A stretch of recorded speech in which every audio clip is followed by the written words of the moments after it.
Welcome with Maisha channel. Hello বন্ধুরা, how are you? With Maisha চ্যানেলে তোমাদের স্বাগত।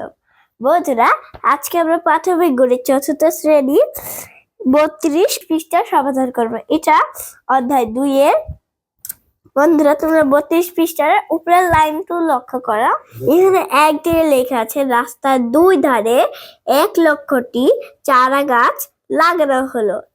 এর মধ্যে 187টি চারা গাছ মরে গেলে কতগুলো চারা গাছ বেঁচে রইল? তোমাদের সুবিধার জন্য আমি এখানে আগে থেকে অঙ্কটা তুলে রেখেছি, কিন্তু সমাধানটা আমি তোমাদের সাথে করব। তাহলে বন্ধুরা, আমরা কথা না বাড়িয়ে শুরু করি। তাহলে প্রথমে আমরা এখানে পড়ে নিই। চারা গাছ লাগানো হলে 1 লক্ষটি, চারা গাছ মারা গেল 187টি। কতটি চারা গাছ বেঁচে রইল? এখন আমরা এটারই সমাধান বের করব। আর বন্ধুরা, এর সমাধান বের করা কিন্তু খুবই সহজ। তোমরা যদি মনোযোগ দিয়ে দেখো তাহলে তোমরাও পেরে যাবে। 0 থেকে 7 বিয়োগ করা যায় না, তাহলে 0কে আমরা 10 ধরবো। 10 থেকে 7 বাদ দিলে থাকে 3। এটা খুবই সোজা। হাতের 1 আর 8 যোগ করলে হয় 9। তাহলে 0 থেকে তো 9 বিয়োগ করা যায় না, তাহলে আমরা 0কে 10 ধরবো। 10 থেকে 9 বিয়োগ করলে থাকে 1। হাতের 1 আমরা এই 1 এর সাথে যোগ করব, তাহলে 1 আর 1 যোগ করলে হয় 2। তাহলে 0 থেকে তো 2 বিয়োগ করা যায় না, তাহলে আমরা 0কে 10 ধরবো। এই 0 থেকে 10 ধরবো। তাহলে 10 থেকে 2 বাদ দিলে থাকে 8। হাতের 1, তাহলে আমরা আবার 0কে 10 ধরবো।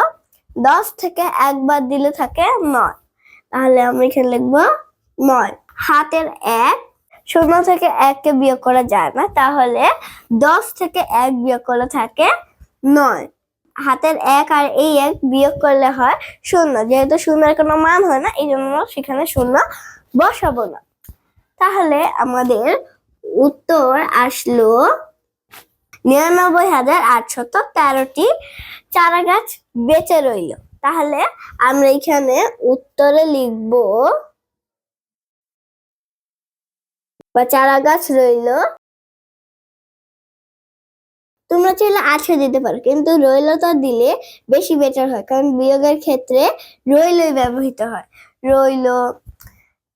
রইল পার্থক্য এগুলোকে বিয়োগ বলে। তাহলে চারা গাছ রইল 99,813টি। ঠিক আছে বন্ধুরা, আশা করি বন্ধুরা তোমরা এই অঙ্কটি বুঝতে পেরেছো, এবং আমি প্রথম থেকে শুরু করে শেষ উত্তর পর্যন্ত তোমাদের খুব ভালো করে বুঝিয়ে দিয়েছি। তো বন্ধুরা, আজকের মতো এখানে শেষ করছি। সবাই ভালো থেকো, সুস্থ থেকো। পরবর্তী ভিডিওতে আবার দেখা হবে। আল্লাহ হাফেজ।